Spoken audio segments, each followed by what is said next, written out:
Morning. My name is Duncan Morris. I'm currently a sixth former and serve as the school president here.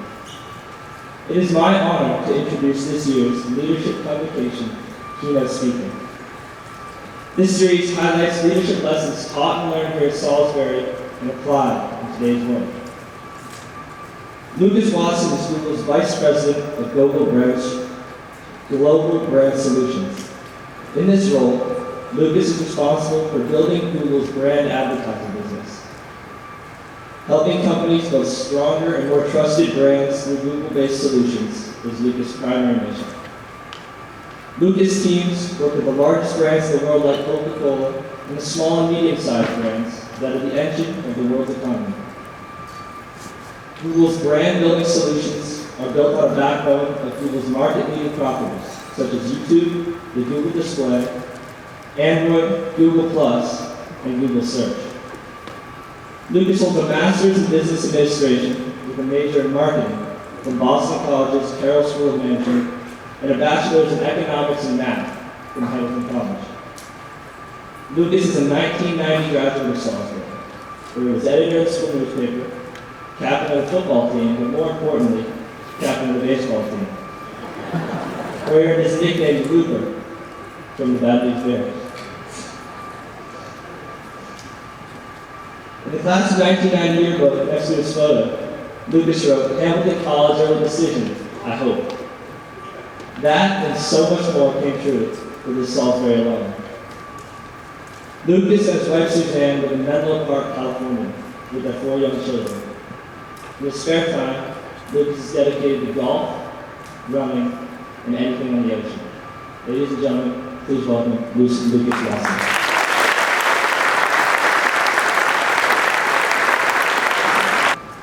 Duncan, thank you very much. I appreciate it. And you have no idea how honored I am to be standing here today. And it's very scary to think that it's been 25 years since I graduated. My wife Suzanne and my dad Ralph are sitting here in the audience today, and they know more than anybody that I'm more proud of Salisbury now than even when I graduated. Anytime you guys beat Kent, or beat Hotchkiss, or beat Cheshire today in baseball, it's Facebook posting material for me to all of my family and friends, and trust me, I take every full advantage of it. My friends and family love to make fun of me that I still care about high school sports and high school achievements, but you guys give me a great sense of pride, and you have no idea the impact you have that goes well beyond just what you're doing on the field and in the classroom today. I came to Salisbury in the fall of 1986, and I had a lot of good things working for me at the time. I had a wonderful family, mom and dad, and 3 siblings. We were well-to-do from New Canaan, and many of the kids here are from those great spots as well. And so everything was set up for me to thrive in Salisbury. And at the same time, there were other things that weren't on such perfect footing when I got there. My mom had died when I was young, very suddenly, and so I was in a mixed family. I did 8th grade twice, but I didn't do it so well the first time before I got here. I was a little socially inept. I desperately wanted to go to Kent School because they had girls. It was an Episcopal school. But my mom and dad thought an all-boys environment might be better for me for a few years to work things out before they let me loose on meeting women of the opposite sex. So I had some good and bad to work with when I got here as a freshman.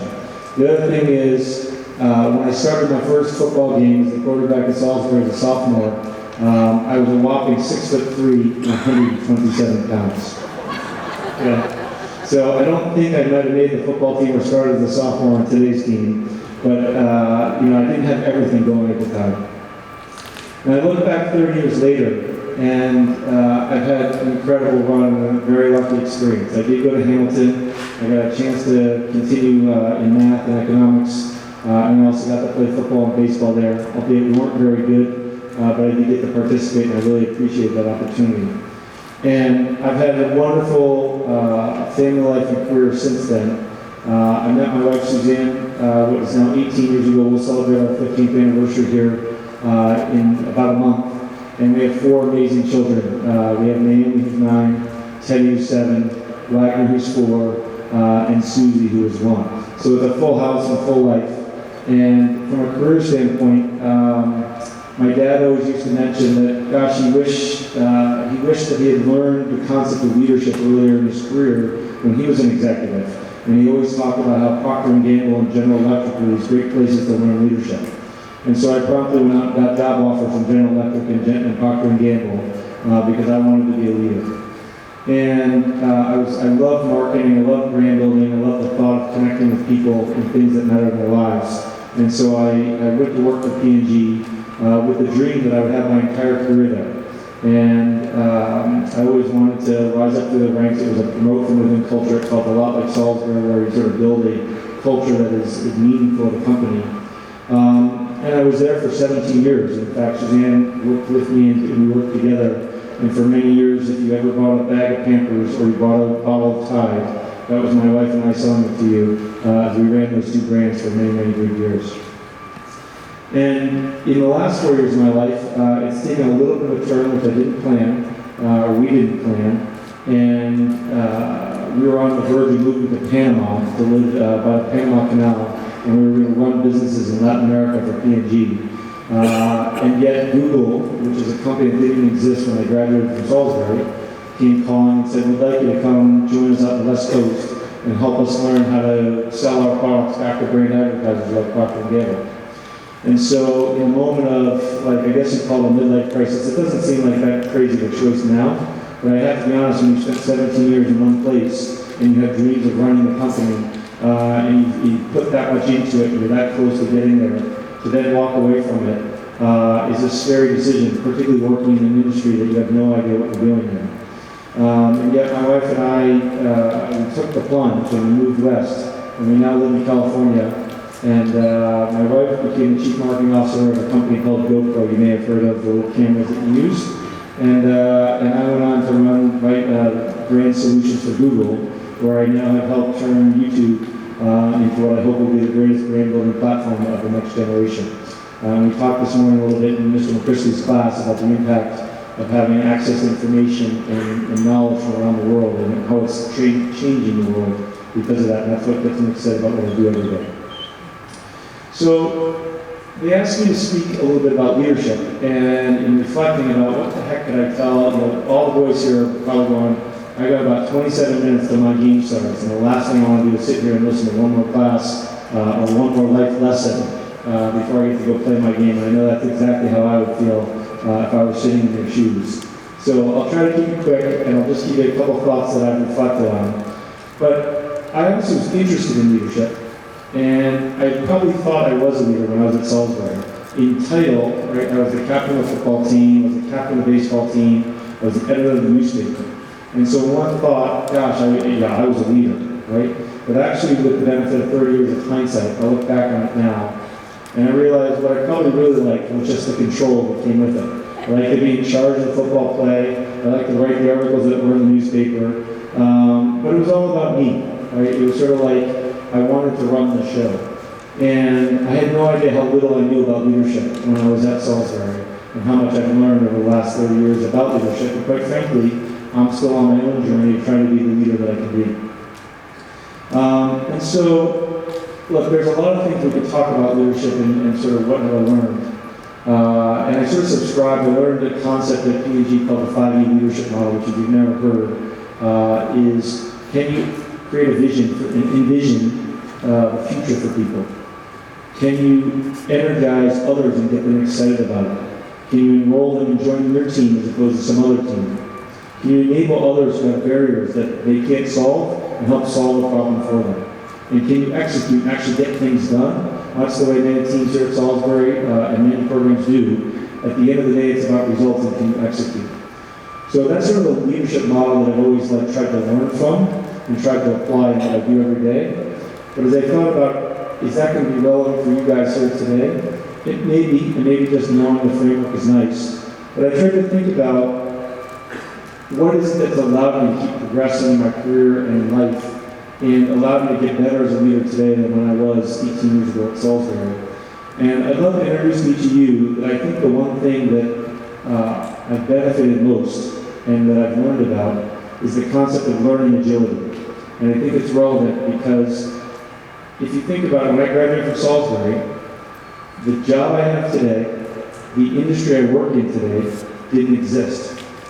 Did not exist. In fact, Google was 8 years away from being created when I left Salisbury. Okay? And yet now it's the number one place people want to work. It's the most desired employer in the world.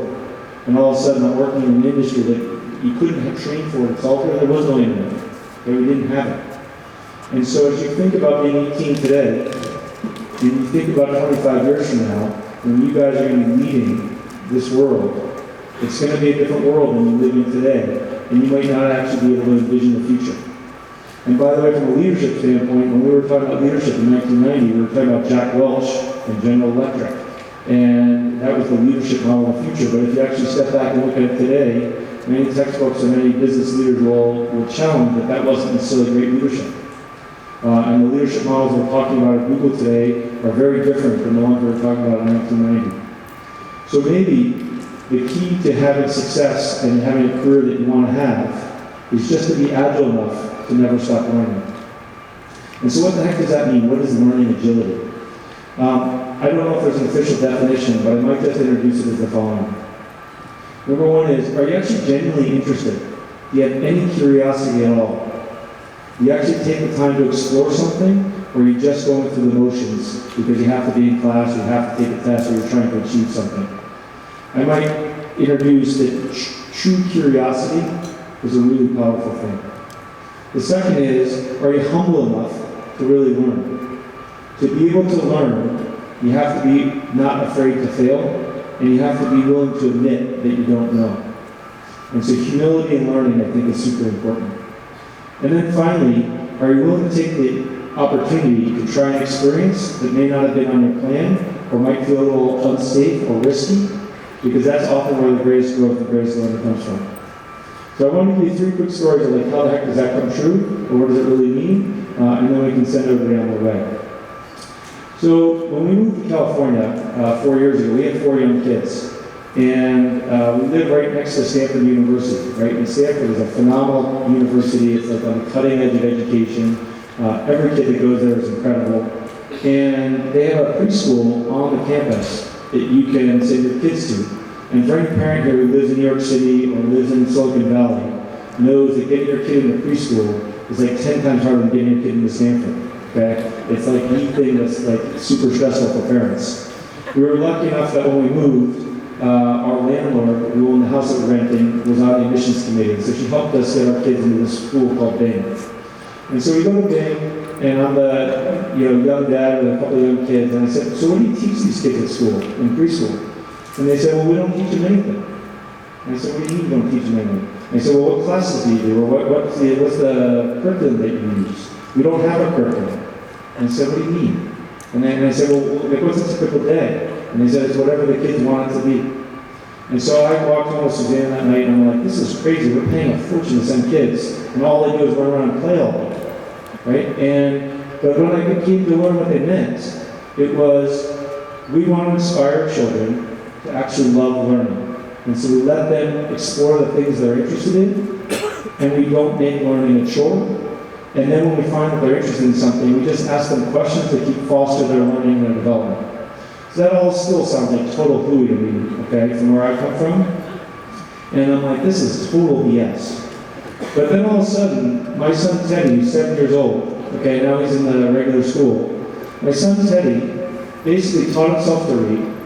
He taught himself math. He taught himself geography. He could name all 202 countries, and he's 7 years old. And I can't name 40. And I'll bet you, if I tested every kid here at Salisbury, I'd be impressed if anybody could do all 202. Okay, don't forget Djibouti when you get a chance, okay, that's one of the countries.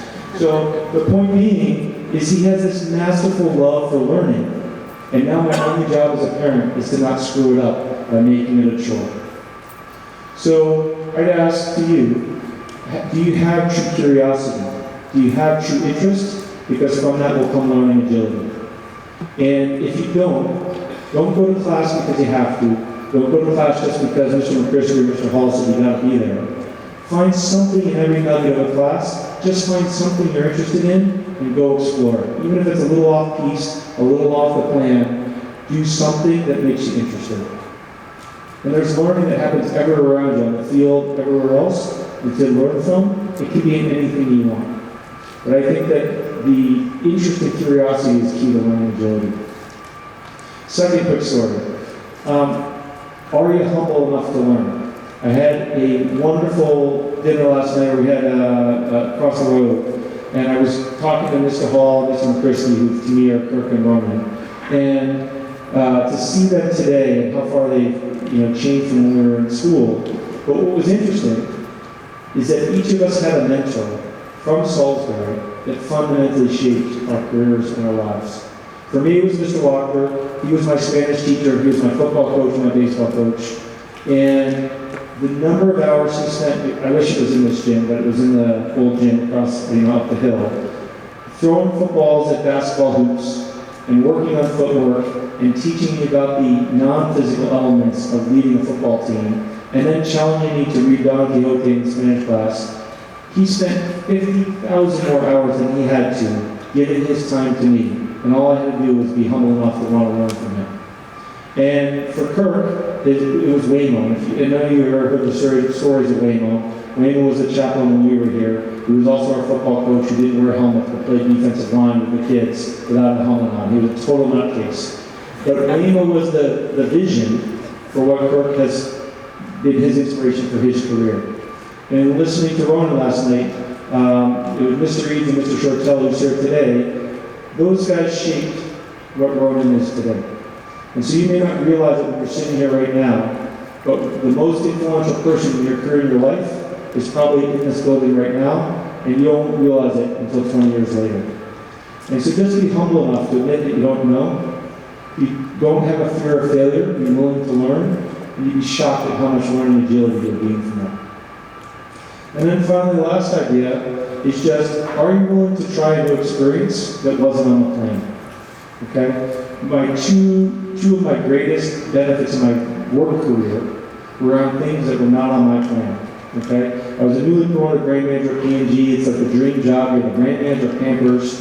It's everything you want to do. And I get a new job. I'm super full of confidence. I just got promoted, and I thought I was like the bomb. And 3 months into the new job, I am failing miserably. My boss doesn't like me, my two-up boss doesn't like me, they think I'm a total idiot, okay? A totally different environment, and they don't think I'm very good at what I do. And I'm floundering, I'm literally weeks away from getting fired from P&G, and my dream of becoming the CEO is over.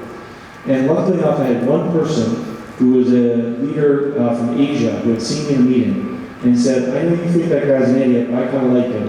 Can I have him? And my boss was like, sure you can have him. This guy's like, he's on the scrap heap.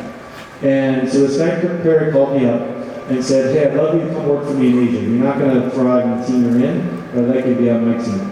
But the hard part is you got to be here in 9 days to start the job.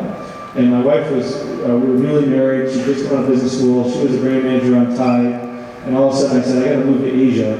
And she's like, I got to stay here for my job. And so for 18 months, we flew back and forth from Japan to Cincinnati, Ohio. But I had the courage to say yes when I was scared as hell. And it turned out that my manager, who hadn't liked me in the U.S., ended up getting fired 6 months later. And my guy from Asia became the big boss in the U.S. And the second he came back to the U.S., of course, he brought his lieutenant who had said yes to him with him. And it spurred my career to a whole new height. Had no idea that life was going to work out that way, but it totally did. And if I'd said no to that opportunity, it would have been a huge mistake. And sure enough, 7 years later, same thing happens.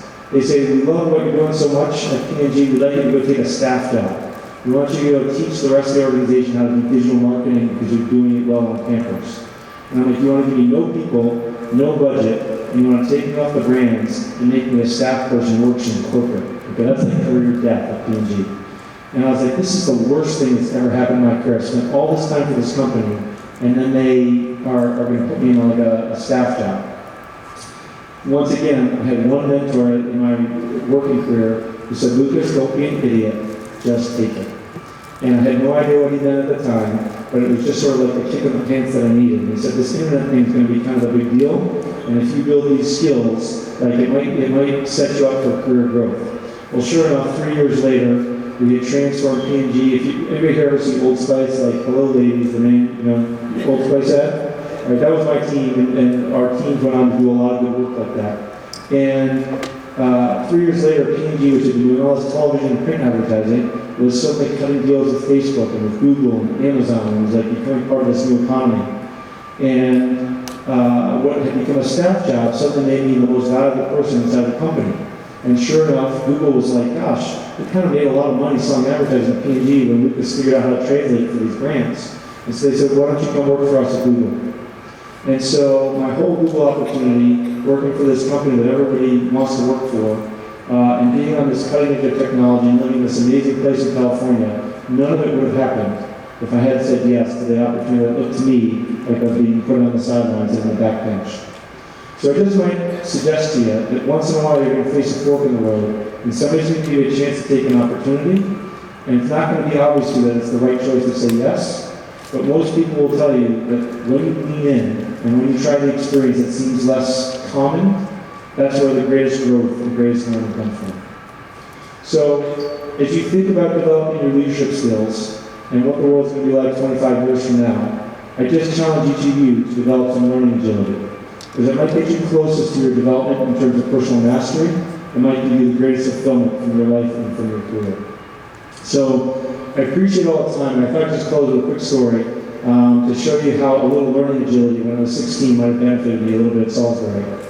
As Ronan and Kirk know, when I was, as I said, I was 6'3" and 127 pounds. And we didn't quite have the workout facility that we have today. Our workout facility looked more like those barbells I saw at the boathouse on Friday night. I thought lifting weights was like a waste of time, and I thought like working out was a waste of time. And I always used to brag that, oh, good athletes don't need to work out. If you're good at throwing a baseball or throwing a football or you're agile, like being a meathead in the weight room was like useless. And that all the good athletes would just be on the field, they didn't need to be working out. Now, obviously that stunted my athletic career a little bit. And as a result, I was a very middling Division III baseball and football player. And if I'd just been smart enough, if the internet had existed, and all the things you guys know about strength and weight training and flexibility today that make you guys some of the best athletes in the world, if I'd been smart enough to open up my ears and listen to a few of my friends who were telling me like I was missing something, I might have gone on to have a much greater athletic career than I did. Luckily, I figured it out in other parts of my life. My business career has been better than my athletic career. But the point is, even when I was 16 years old, I could have opened my ears and my eyes a little bit, and life would have been a little bit better. So thank you very much. I appreciate it. And thanks for your time.